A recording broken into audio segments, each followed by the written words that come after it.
Assalamualaikum semuanya. Di luar negeri udah jadi pemandangan biasa di mana seseorang lagi jongkok di dekat bangku taman atau di bawah lampu jalan sambil naruh sisa-sisa makanan untuk sekawanan anjing liar. Tapi gimana kalau makanan yang diberikan ke anjing-anjing liar itu bukanlah sisa makanan melainkan tubuh manusia? Itulah yang terjadi dalam kasus yang paling mengerikan di India. Ini adalah kisah brutal Shraddha Walkar dan pria yang menghabisinya, Aftab Amin Poonawalla. Semuanya dimulai pada tanggal 6 Oktober 2022. Seorang ayah bernama Vikas Walkar masuk ke kantor polisi dan ngajuin laporan orang hilang. Putrinya Shraddha menghilang. Udah berbulan-bulan Shraddha nggak bisa dihubungin. Teman-temannya juga ngubungin tapi hasilnya nihil. Awalnya ayah Shraddha nyoba nyari Shraddha sendirian tapi nggak ada petunjuk. Polisi lalu mulai ngelacak jejak Shraddha. Dimulai dari orang terdekatnya yaitu pacarnya yang bernama Aftab. Pertama kali diinterogasi, Aftab tenang, kooperatif. Tapi semakin banyak pertanyaan diajukan, ceritanya mulai berubah. Ketidakkonsistenan kecil, kesalahan garis waktu, kontradiksi. Saat itulah polisi mutusin untuk menggeledah apartemennya. Sekilas nggak ada yang menonjol, itu adalah apartemen sederhana, perabotan sederhana, foto-foto dinding, rak-rak piring. Tapi ada keanehan pada Aftab. Polisi memperhatikan kalau Aftab terus melirik ke arah kulkas. Berulang-ulang kayak ada yang dia sembunyiin di sana. Jadi polisi membukanya dan apa yang mereka temukan benar-benar di luar nalar. 14 kantong plastik berisi sisa-sisa jasad manusia yang udah membusuk. Aftab tetap tenang. Polisi nanya, "Di mana sisanya?" Dengan tenang, Aftab mendongakkan kepalanya dan bilang, "Udah habis. Udah aku kasih makan ke anjing di jalanan." Jadi, siapakah mereka ini? Dan apa yang nyebabin ini semua? Ayo. Masuk ke ceritanya. Shraddha Walkar lahir pada tahun 1995 di Maharashtra, India. Orang tuanya cerai. Shraddha tinggal bareng ibu dan saudara laki-lakinya di Vasai, sebuah kota di distrik Palghar. Shraddha dikenal periang. Di kuliah, Shraddha ngambil jurusan teknologi di Virar. Tapi karena alasan yang gak diketahui, dia keluar. Walaupun orang tuanya berpisah, Shraddha tetap deket sama ayahnya Vikas yang punya bisnis perbaikan elektronik. Dari luar, hidup Shraddha tampak biasa aja, kayak banyak wanita muda lainnya di India. Shraddha lalu bekerja sebagai admin di perusahaan multinasional di Mumbai. Shraddha dapat beberapa teman baru di tempat kerja, tapi masih ada yang kurang. Apa itu?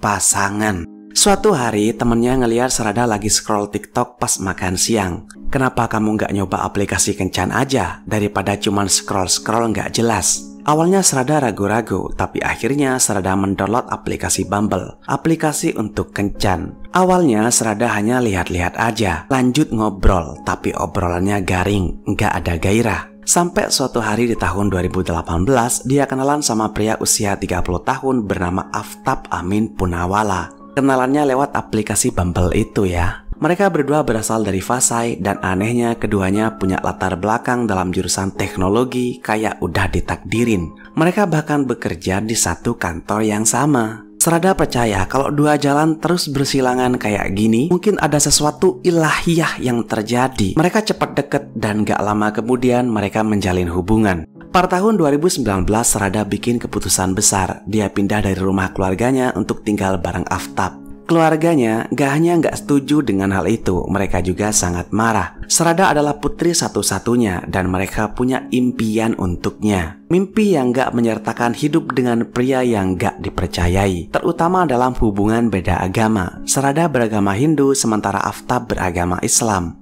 Ayah Shraddha juga sering ngeliat memar di lengan Shraddha dan lebam di sekitar matanya. Tapi setiap kali ayahnya nanya, Shraddha hanya senyum dan bilang, "Aku kepleset di tangga," atau "nggak apa-apa ya."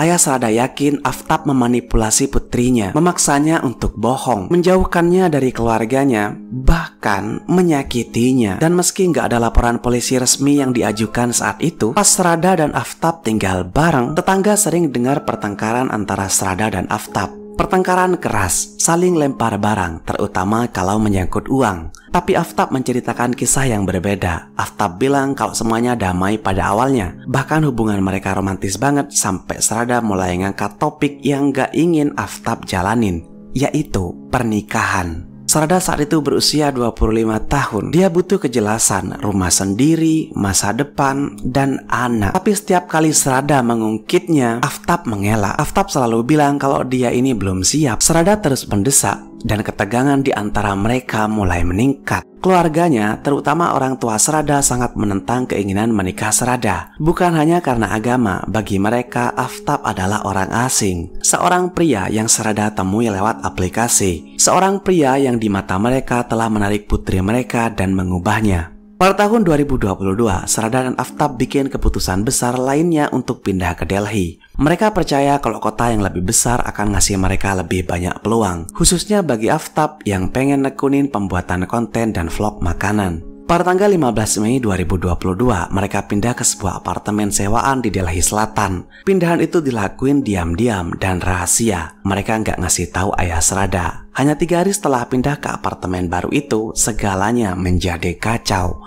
Sekali lagi terjadi pertengkaran yang dimulai ketika Serada membahas pernikahan. Serada pengen jawaban dan kejelasan. Dia pengen Aftab berkomitmen. Tapi alih-alih ngedengerin, Aftab malah ngebentak Serada dan menuduh Serada selingkuh. Teriakan itu makin keras. Ketegangan nggak tertahankan lagi. Aftab kehilangan kendali. Aftab mencekik leher Serada.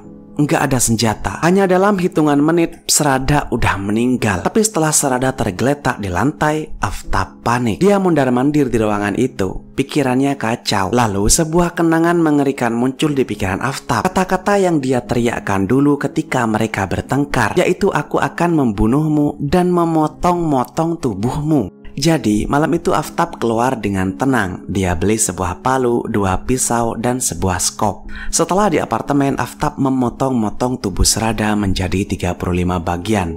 Aftab ngambil organ dalam Serada lalu mengolahnya menjadi bubur untuk diberikan ke anjing-anjing jalanan. Di apartemen itu, polisi juga nemuin pecahan tulang masih tersangkut di dalam blendernya. Aftab nyimpen potongan-potongan yang lebih besar ke dalam plastik, lalu disimpan di kulkasnya. Beberapa bagian dia sebarin di hutan sedikit demi sedikit, sedangkan beberapa bagian lagi dia bikin jadi bubur. Dia berikan ke anjing-anjing di taman kota. Saat teman-teman Serada nggak bisa ngubungin Serada, mereka nelpon ayah Serada. Disitulah ayah Serada baru tahu kalau Serada udah pindah diam-diam ke Delhi. Di saat itu juga ayah Serada bikin laporan hilang anaknya ke polisi. Di dalam apartemen itu, Aftab udah berusaha keras nyembunyiin kejahatannya. Untuk nutupin bau kematian yang keluar dari kulkasnya, Aftab ngisi sudut-sudut apartemen itu dengan pengharum ruangan dan dupa. Siapapun yang masuk ke apartemen itu pasti akan langsung suka sama bau-bau wangi itu. Tapi di balik bau-bau tersebut tersembunyi tubuh membusuk dari wanita yang dulu dia akui sebagai kekasihnya. Polisi nggak berhenti di kulkas. Mereka ngirim tim ke hutan tempat Aftab nyebarin bagian tubuh Serada. Di sana ditemuin pecahan tulang, barang-barang pribadi, dan apapun yang mungkin milik Serada. Mereka nemuin 10-13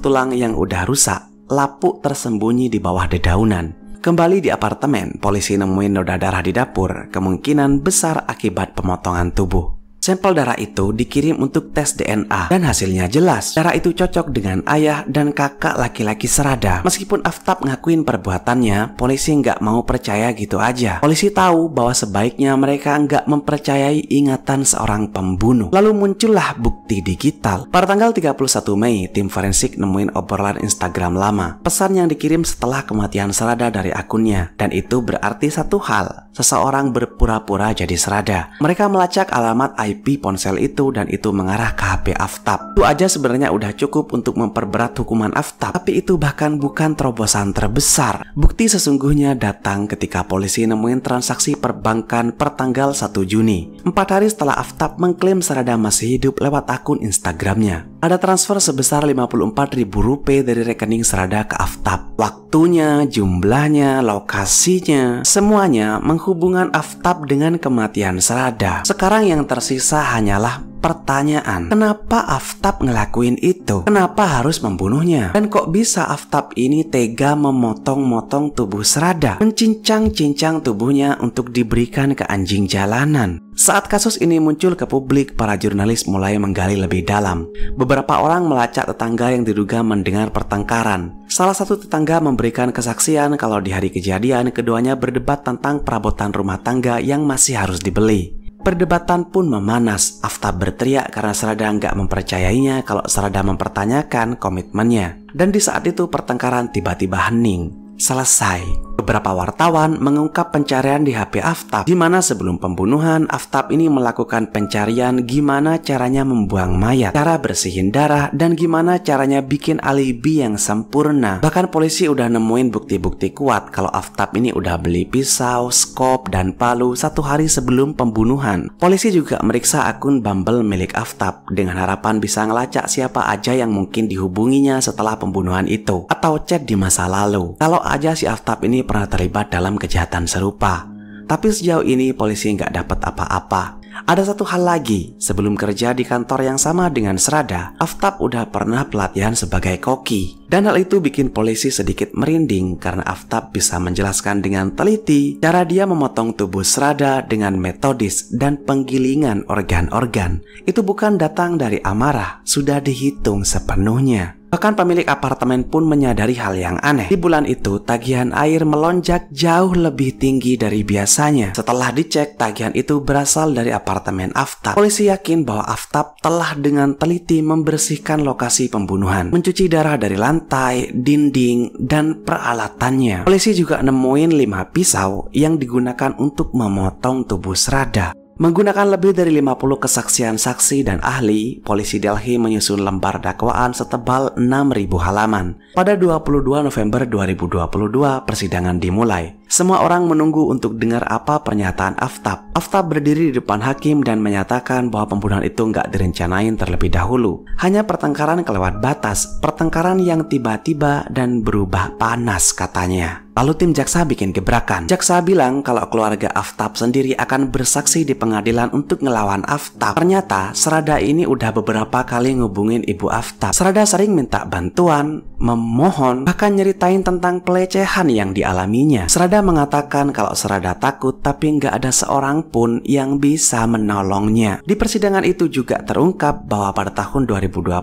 Serada sebenarnya udah ngajuin laporan ke polisi yang menyatakan bahwa Aftab telah memukulinya dan bahkan mengancam akan membunuhnya lalu memotong-motong tubuhnya. Dan sayangnya hal itu persis terjadi. Tapi kasus itu ditutup secara diam-diam. Serada udah menandatangani catatan yang menyatakan kalau masalah udah selesai. Jadi nggak ada seorang pun yang menindaklanjutinya. Pada 28 November, Aftab dikirim untuk tes poligraf, tes kebohongan. Selama pengujian, Aftab dengan tenang ngakuin udah membuang mayat dan dikasih makan ke anjing liar. Setelah itu, Aftab bahkan pergi berkencan sama wanita lain. Dalam tes poligraf itu, sikap Aftab dingin dan tenang. Nggak ada penyesalan sama sekali. Tapi saat dia dikawal keluar dari lab forensik di Delhi, kekacauan pun terjadi. Sekelompok orang yang berjumlah kira-kira 15 orang dengan pedang di tangan mereka menyerang mobil polisi yang dikendarai Aftab. Orang-orang dengan pedang itu teriak, "Dia memotong adik perempuan kami jadi 35 bagian. Sekarang kami akan memotongnya jadi 70 bagian." Polisi terpaksa melepaskan tembakan peringatan ke udara hanya untuk bikin mereka mundur. 2 orang pria ditahan, salah satu dari mereka berteriak sambil diseret, "Kami hanya menginginkan keadilan bagi Serada."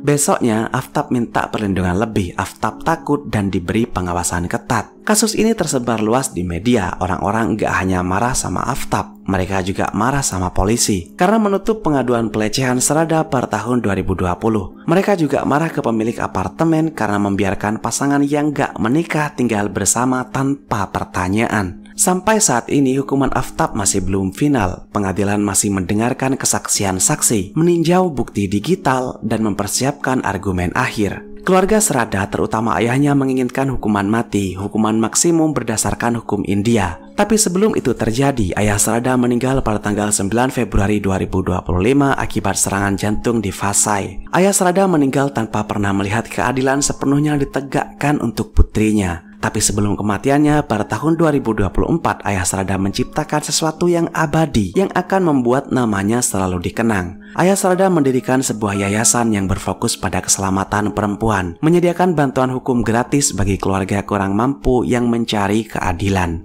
Masyarakat di India menyalakan lilin untuk Serada. Mereka bersumpah untuk enggak melupakan namanya, enggak melupakan suaranya, dan enggak melupakan bagaimana semua itu harusnya bisa dicegah. Panjang ya. Baik, saya rasa cukup untuk pembahasan kali ini. Tetaplah aman dan makasih udah nonton sampai akhir.